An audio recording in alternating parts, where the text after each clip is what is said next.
Scripture alone or Calvin alone? Secret voices versus the Deuterocanon.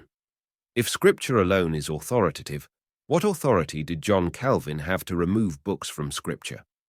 This question highlights an inconsistency in the Protestant doctrine of sola scriptura, or Scripture alone. In my four-part series on the lawyer John Calvin, I showed how Calvin used voices in his head, what he termed the secret testimony of the Spirit, as authority for removing books from the Bible.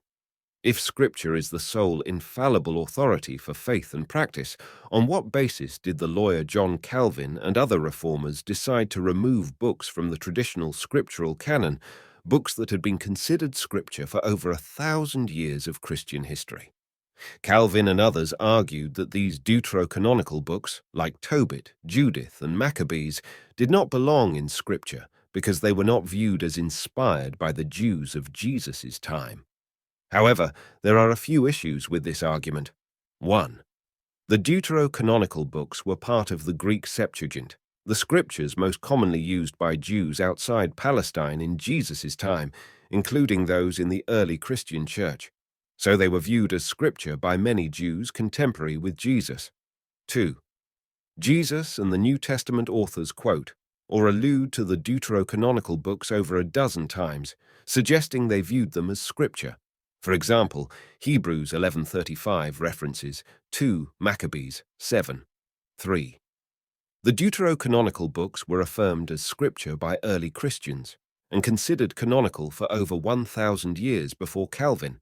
On what authority did reformers reverse this long-standing Christian tradition? 4. Scripture alone suggests only clear teachings of Scripture can determine Christian doctrine. But Scripture does not contain a definitive list of canon, nor does it clearly exclude the deuterocanonical books. So Calvin went beyond Scripture alone.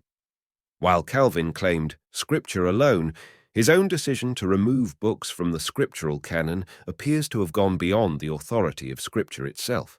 His arguments were based more on selecting later Jewish views of canon over the Greek Septuagint and established Christian tradition. So this remains a difficult issue for the Scripture alone doctrine. The Bible alone does not conclusively determine the specific books that make up the Bible. This article is available on the Coffee page linked in the description. If you like this concise content by Lloyd de Jong, please subscribe on Coffee for more and support more of this work there. Here on YouTube, please like the content with a thumbs up, share it and subscribe to the channel.